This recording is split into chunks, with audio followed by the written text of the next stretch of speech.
Talaga naman, no? December 25 pa talaga. Yun na nga po eh. Shari. Mamas Of ko po. all days, no? Kayo po ay mga pasahero. Opo. Itong modern jeep. Kayo ba ay may pupunta, no? Magse-celebrate ng... Pauwi na rin po. Ay, pauwi na. Pauwi na po. Katapos pauwi na po na. mamas ko ng mga bata. So ngayon, ito na nga, no, mabilis yung pagpapatakbo. No? So I assume na out of balance kayo Opo. kasama yung mga bata. Ganun ba talaga kabilis? Talaga yung magpatakbo? Opo, Mabilis po. kasi Binangking po kasi. Kino-compare ko rin po yung sa mga nakakasalubong po namin ng mga modern jeep. Iba po yung ano eh, yung hawakan po dun sa loob. Oo. Yung sa kanya po pag ganun po talaga eh. So Yung- mabilis talaga. Opo. No? Mabilis po. Bakit ba siya nagmamadali? Tinanong din po namin, parang ang dinadahilan po daw niya, may nahabol po daw. Kayo lang ba yung pasahero nung araw na yun? Hindi lang po kami. Ako po, Sinabihan sinabihan po ko po niya na, Sir, dandaan naman, may mga bata rito, may pasahero ka. Oo. Para kayo nahabol ng 10 demonyo, ang sabi ko sa kanya nun. Okay, so anong sabi niya sa'yo? Wala Hindi ko po nasagot. Laging doon Baka nga po. mas humarurot pa. Yun na Hindi nga Ang po. asar pa. Oo. Opo. Yun na po. Yung mga ibang pasahero din ba ay nag-alala na rin? Opo, yung katabi ko po matanda, sabi, report daw po namin, sabi ganun. So nung nakarating na kayo dun sa may babaan or sa stasyon, so ni-report nyo siya? Yun po ba yung Hindi nangyari? Hindi po. pa po. Hindi pa po. Ano Inabangan na po ako sa baba nun. Kasi ang nangyari po nun, pababa na po kami nun. Bigla po may nagsalita po na lalaki na sabi, sige i-report nyo. Ang sagot ko naman po, huwag ka mag-alala kuya, i-report talaga kita, mag-antay ka lang. Tapos pagbaba po namin doon, nauna po siya, tsaka yung dalawa ko pong anak na pagbaba po niya, hindi pa po ako nakakababa, kasama ko po yung bunso kong anak. Nauna na po sa amin yung driver. Hinarap po siya. Imbis na po na yung pagharap po kasi niya, yung kulang na lang po idikit po yung katawan. Ang ginawa po nung asawa ko, Nilalayo po. nilalayo pong ganyan. Tinulak ko po. Tapos, ang ginawa po nung driver, itinulak po ng sobrang lakas. Doon na po kami Doon na nagpagabo po nun. nagkaanuhan Nung tumama po pa sila. yung bata. Okay, no? So yung driver. Pero bakit sabi mo kanina parang apat yung Apat gumulpi po. sa'yo? Opo, apat po yun. Sino-sino yung mga yon? May tumulong po na konduktor, yung kolektor, at saka may isang tao po doon sa may garahe nila tumulong. Kasi harap po ng kumpanya na po nila yun nangyari Garahe na po mismo nila yun eh. So talagang pinagtulong-tulungan ka talaga? Opo. Ano ba to? Malalaking tao ba tong mga to? Yung pangangatawan nila? May Yung- malalaki. Bali tatlo po yun eh. Okay. Medyo mas, hindi ko po alam yung apat po sila. Yung dalawa po doon, medyo mas mataas po sa kanya. Tapos yung driver, medyo maliit po ata sa kanya. Tapos yung isa naman po na taga doon din po, na biglang pumunta na lang po sa amin na sabi nakikiawat po. Parang kasing height So lang may din mga po. tumulong ba sa inyo na para man lang Wala awatin yung nangyayari? Wala na po. Nung nahawakan ko na po siya, nahila-hila ko na. Tsaka po naawat na po yung mga Kaso ang ginawa po nung driver tsaka konduktor, nalayo ko na po siya nun eh. Lumalapit pa rin po sa amin. Tapos sinisigawan ko na po na, doon na kayo, lumayo na kayo. Ayun po. Ito po yung sa may kahabaan ng Commonwealth. Opo, yun. Bilangking po dyan yung bus. Ay, ang bilis nga. Maharurot ang Doon bus. na po sa may pa-corner, doon na po kami na nun. Ah, yung lumiko na po. Opo. Chairman Yes, Attorney. Gilbert, okay, kilala Opo mo ba nga. kung sino yung nagtulong-tulong para bugbugin to? Bali, attorney yan, na po yan, pumunta po rito sa opisina po namin sila. Opo. Pinagharap po namin sila yan. Ang yan, hindi po yan binugbog kasi may CCTV po naman tayo dito sa aming sasakyan, kitang-kita po, attorney. Oh, anong nangyari Ganito, po? Sa nakita ko sa attorney dito, silang asawa yan, nakainom yung lalaki. Hindi Kung naman talagang po. pinugbog yan, attorney, dapat yan, pasapasa na ang muka. Pumunta sila, attorney, sa nakita kong CCTV, sa nakikita ko ngayon. Yes, sir. Ayun Opo. ang itsura ng CCTV, tumugod yang dalawa at pinagsusuntok niya yung driver. Inaawat po sila. Hindi yan pinagtulungan. Pagkitang-kita niya po. Siyempre, siguro, Yes, sir. yung driver naman nasaktan, baka gusto niya rin gumante. Parang gano'n namang nangyayari Okay. dito. Oh, ano pong masasabi nyo doon? Mas maganda po, mapanood namin CCTV. Hinihingi po namin yung CCTV. Ayaw nila ibigay. Yung sa modern. Attorney, makikita po yan. Kung talaga maghaharap po tayo, ipapakita po namin yan. Ebidensya po to, attorney. Yes, yes. At I mean, ito po. kung yan po yung na-capture ng CCTV, no? Opo. Uh, Opo. as indicated, no, dun sa or would support dun po yung nabanggit po ninyo, no, Chairman Gilbert, Opo. and that would be a clear proof na talagang sina Joycel at Pedieto yung nagsimulang manakit, kumbaga. Opo, makikita po yan. Makikita po rito sa CCTV. Totoo po yan. And if we refer that for investigation, is that CCTV footage available? Oh, yes, attorney. Available po rito. Okay, okay ha. Kasi ganito, no, sa amin dito gusto lang namin magkaroon ng kalinawan, okay? Kasi alam nyo naman, Chairman Gilbert, ha, if merong nabugbog, of course, it is in our interest na kailangan maprotektahan naman. Kailangan nating malaman. Ano ba, bakit? Attorney, sa amin po naman, hindi ko po naman itinotolerate ang aking mga driver. Kaya nga po sa attorney, ginawan ko na action yan na sinuspindi ko na po yung tao ko.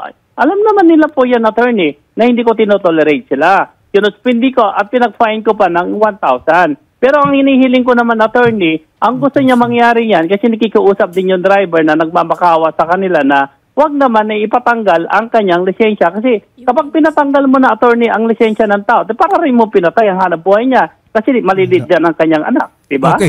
Sa loob po, attorney, walang nangyaring sasaktan sa loob. Nakababa na po sila eh. Kaso nakikita-kita sa CCTV kasi yung CCTV po, attorney, nakababa na sila, tapos sinugod po nila yung driver. Okay, teka lang Yun ha. po yung, okay. yun po, Babalik attorney, tayo ang dyan, nakikita Chairman ko. Gilbert, no? Pero yung Opo. isa pang issue dito, at na-capture din naman ng CCTV, is apparently parang speeding. Attorney, sa tingin ko naman po, hindi po tayo pwede magpatakbo na mabilis sa Commonwealth dahil may speed limit po. Yeah. Nakakatakbo lang yan sa sakyan po natin siguro, attorney, hanggang 50 lang yan. Pinakamabilis na yan, 60. O, hindi sabihin nilang tatakbo na mabilis, hindi po totoo yun, attorney. And apparently, hindi pa ata nakarating pala sa inyo to, itong issue ng overspeeding. Ang sabi niya po, attorney, nung nagharap po sila yan, doon pa lang, attorney, pinag-aayos po na namin sila. Pero si ma'am, ang sabi sa amin niya, ayaw nila magkipag-ayos. Ang gusto raw nila, attorney, is ipapatanggal niya ang lisensya ng aming driver, pupunta na sila sa LTO, yan ang sinasabi niya, at pupunta rin si LTFRB na irereklamo po, yun po yung driver. Okay. Yan. Opo. Sir, kayo po ba ay nakainom nung araw na yun? Ang inom ko po noon, yung totoo na pag napunta lang po sa mga ninong, tagay lang po, pero alis na po kami kasi lilipat po. Okay. Bali mga dalawang tagay lang po siguro sa dalawang ninong lang yun. Lasing po yan, attorney. Hindi po ako lasing noon. Okay. Galit Ito na galit lang po totoo. talaga ako araw na yun. Okay. Ganito ha. Kasi, syempre, no, may version. Yung mga driver, yung mga konduktor. Kung may mga ganyang aspeto na ang isang tao ay ginulpi, sinaktan, of course, no, may mga incidents or crimes na nakukumit dyan. No? Pero syempre, ang sinasabi kasi dito kanina ni Sir Gilbert Batang is, kayo daw kasi nauna eh. So lumalabas parang it's self-defense or defense of a stranger Ang problema- or defense of someone of somebody else. Sir, paano mangyayari? May Paano kasama po kami 3 bata. Opo. Tapos kami po yung magsisimulang At saka ganito po mang-away. nangyari. Imbis na bibigay po yung CCTV para magkalinawan, yung pulis na pumunta po, gusto pa Opo. nilang Yun nga po, no? Yun po ang gagawin po natin, no? Hindi Ka- po. Yung pulis po, Nagpasama na po kami sa pulis noon. May kasama po kaming 2 civilian po noon. Inabot po nila yung request form para sa CCTV. Kasi kinamusta ko po uli, nag-chat po ako sa pulis po na nakausap namin. Sabi ko po, Sir, kami pa po ba ang pupunta po dyan sa inyo o tatawagan nyo na lang po kami kung nakuha na po yung CCTV? Ang reply po sa akin, kunin nyo na lang yung CCTV dun sa barangay na, dun nga po sa Regalado. Kasi ayaw po daw ibigay nung kumpanya yung CCTV dun sa Modern Jeep. Tsaka dun po sa may po nila. Okay, sige ha. Sir John Patrick, no, hingin po sana namin ng tulong nyo. Tinanong ko naman kanina si Sir Gilbert, willing siya ibigay yung sinasabi niyang CCTV footage na nagpapakita na si Sir Pedwito nga at si Ma'am yung unang lumapit at umamba dito sa kanilang driver. Yes, sir. Oo. Sir, So, ganito sir, once na nakuha naman natin sir yung CCTV at nakita naman natin yung insidente, pwede naman natin sir, papailan natin sir ng kaso. yes po, no? Kasi Pagka napatunayan naman sir na totoo yung allegedly na nagkaroon ng bowling incident sir. yun yung issue ng bugbugan, no? Opo. Oo. Meron pa tayong natitirang issue, yung speeding kanina, no? Speeding po. Makakausap po natin si Attorney CJ Marvella, ang Legal Division po ng LTFRB. Ano po ba usually yung consequence or penalty ng overspeeding? Kung may mga injuries po, pwede siya ma-compound into employing reckless driver with physical injuries. So usually po under sa JAW, depende po kung pang ilang commission ng offense. So sa first offense 5,000, succeeding 10, tapos cancellation po ng CPT yung third offense. So maaari din pong magbigay ng preventive suspension ang board lalo na po kung makita ng board yung extent ng injuries dun sa mga pasahero po. Attorney Problema po CJ yan. Marbella, registered po ba ang Commonwealth Transport Cooperative yung na-involved po dito? May record po siya sa central office and sa NCR. However, yung unit po, initially, wala pong lumalabas tungkol doon sa unit na provisional authority or record po. Pareho sa NCR at sa central office. Oo, if that's the case, Attorney CJ, that is another violation. Hanggang Yes ngayon po, po sir. Opo, pakitignan na lang po ito, no, Attorney CJ. So, Attorney, no, isasubmit po namin sa inyo no, yung mga footages na nakalap ni na Sir Pedwito para makatulong na rin po dun sa gagawin po nilang investigasyon. Yes po, opo. Pero sir, kayo po ba ay kampante na hindi talaga kayo ang nangunang umatake dito sa driver na to? Ano po, lumapit po siya sa akin. Ngayon, paglapit po sa akin, nilayo ko po ng ganun. Tinulak ko. Pagtulak niya po sa akin ng ganun, yun po, parang sobrang ako sa galit. So, ang sinasabi ngayon is yung pag-atake daw is yung pagtulak mo. Pagtulak ko Opo. po. Kasi nilayo ko po, lapit lapit ng driver okay, okay. Pag yung act lang no ng pagtulak, okay, hindi yan considered as an attack no Opo. for self-defense siya. Kasi ang Nilayo lapit ko po Kasi talaga niya eh. ang requirement po ng ating revised penal code, no, pag i-invoke mo yung depensa ng self-defense na tinatawag, okay, there has to be an unlawful aggression. Okay? Opo.